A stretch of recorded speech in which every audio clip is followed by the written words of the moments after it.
And I think central to this idea of win-win partnerships between the EU and our partner countries is bringing the EU private sector into the deals, bringing European technology, European value-added, know-how, finance into the deals, because this is what our partner countries are asking for, and obviously this is also good for the EU private sector. So, Andrew, could you tell us what is the role of the EIB Global in scaling up Global Gateway? How do you see it, and how do you see also engaging with the export credit agencies in this endeavor? Well, thank you, San. And, scaling up Global Gateway and that concept of win-win partnerships between the EU and our partner countries in this very new geopolitical world, it really is at the centre of our new strategy for EIB Global that's now passing through our governing bodies and that we hope to publish in the coming weeks.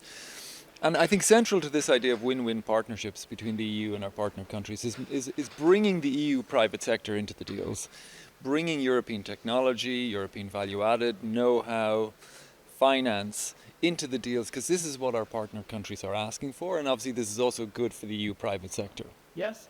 The role of export credit agencies is central in that regard. And I think in the past there has been too little interaction between institutions like the European Investment Bank Group as a promotional bank for Europe and a development fund, a multilateral development bank across the world, and export credit agencies. And what we're doing at the moment, Sam, is to help find ways to bridge that gap.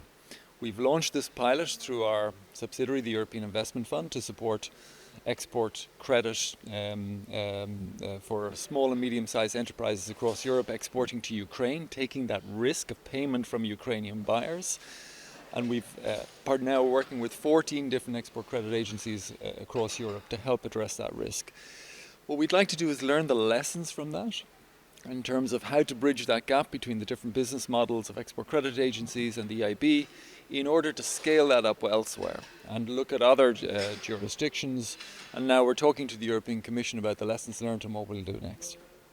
Thank you very much. And just the EIB, of course, is working. A lot of the activities of the EIBs are within Europe. So you're working all the time with European businesses. Do you think you can help them also when they go externally? And how do you see this articulation between the activities of the EIB on the competitiveness agenda within the EU and with the external agenda with the EIB Global? Yeah, indeed. I think this is central to the new strategy. Is our shareholders, the 27 member states of the EU, want us to continue to make a contribution to the financing of global public goods like decarbonisation, like climate adaptation, like female economic empowerment and poverty reduction in partner countries across the world. Traditionally, our mandate is a multilateral development bank, but they want to do it in a way that's smart for Europe. And that's connected to some of the internal challenges that Europe is facing, including around competitiveness, growth, innovation, security. So they want us to operate in that, if you like, part of the Venn diagram, that sweet spot between what's good for our partner countries, what's good for the world, and what's good for Europe.